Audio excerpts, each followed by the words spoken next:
Graça e paz, meus irmãos. Abram as suas Bíblias no livro de 1 Coríntios, capítulo 11. Nós vamos fazer a leitura e o breve estudo dos versículos 14 a 16. Versículo 14. Ou não vos ensina a própria natureza ser desonroso para o homem usar cabelo comprido? E que, tratando-se da mulher, é para ela uma glória? Pois o cabelo lhe foi dado em lugar de mantilha. Contudo, se alguém quer ser contencioso, saiba que nós não temos tal costume, nem as igrejas de Deus. Graça e paz, meus irmãos. Vamos continuar o estudo aqui da primeira carta aos Coríntios, capítulo 11, a partir do versículo 14. Meus irmãos, quero fazer uma breve introdução nesse trecho de estudo antes de retornarmos à sequência dos versículos, apenas para reforçar que o estudo dessa primeira carta aos Coríntios não é muito simples e nem tão pouco rápido. Precisamos buscar várias fontes bíblicas e históricas para tentar entender o verdadeiro sentido da mensagem que Paulo queria transmitir. E devido a características atemporal da Bíblia, contextualizar para os dias de hoje. A falta de conhecimento da verdade é o que proporciona e possibilita a distorção da palavra. Muitas das doutrinas expostas nas cartas de Paulo são baseadas em costumes daquela época e de determinada região. Muitas vezes, na vontade de se manter firme nas Escrituras, pecamos na aplicação desses costumes antigos como se fossem mandamentos de Deus. Nesse caso, existem duas causas possíveis: a falta de discernimento sobre a palavra de Deus e 2, a falta de caráter dos líderes religiosos. Em ambas as situações, a solução é a mesma.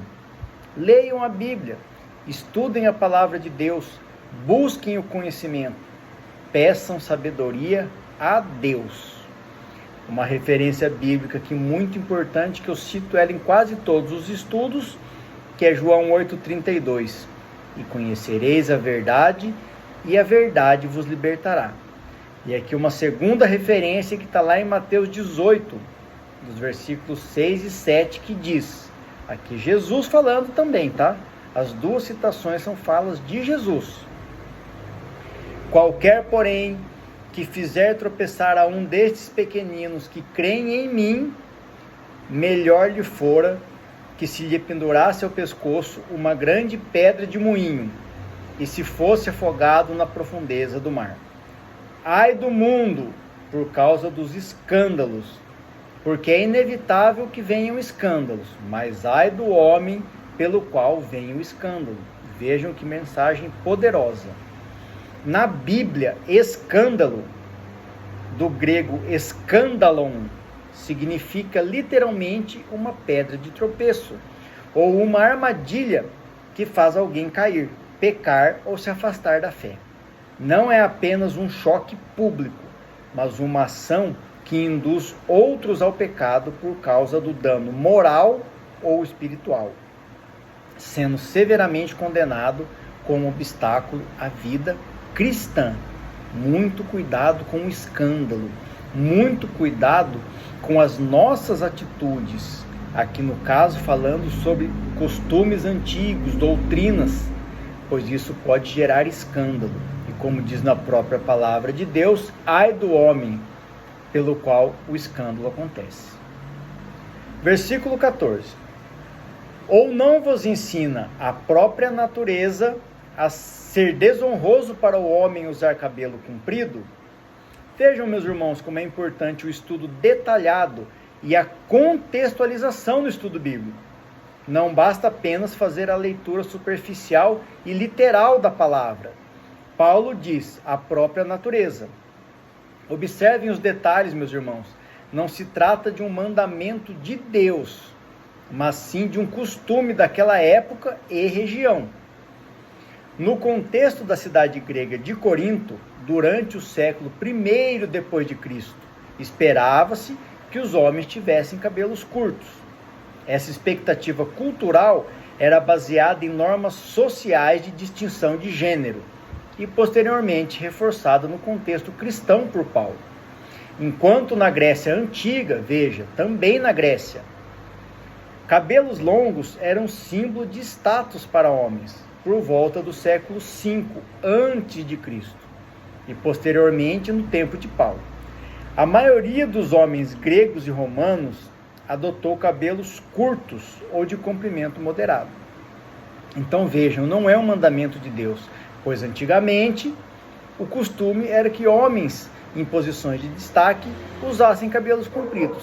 Já na época em que Paulo estava levando o evangelho para a igreja de Corinto, já não era mais esse o costume.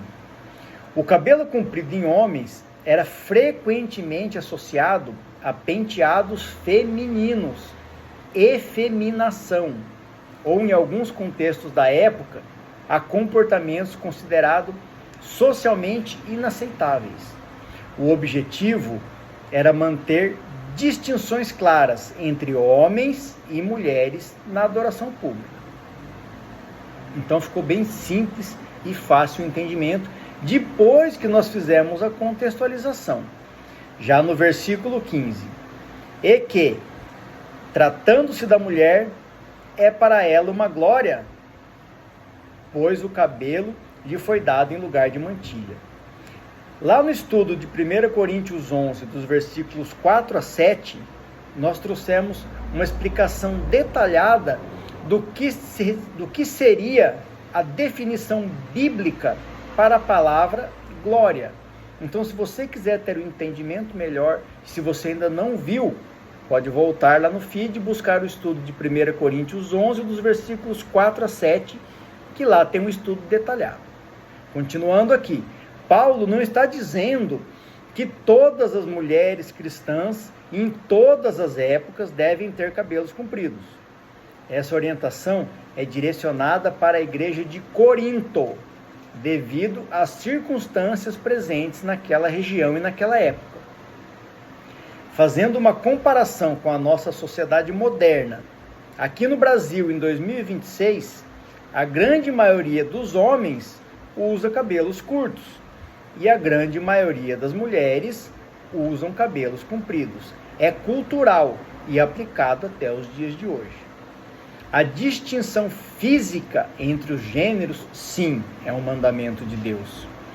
Vamos ver lá em Deuteronômio 22:5, que diz assim, a mulher não usará roupa de homem, nem o homem veste peculiar à mulher, porque qualquer que faz tais coisas é abominável ao Senhor teu Deus.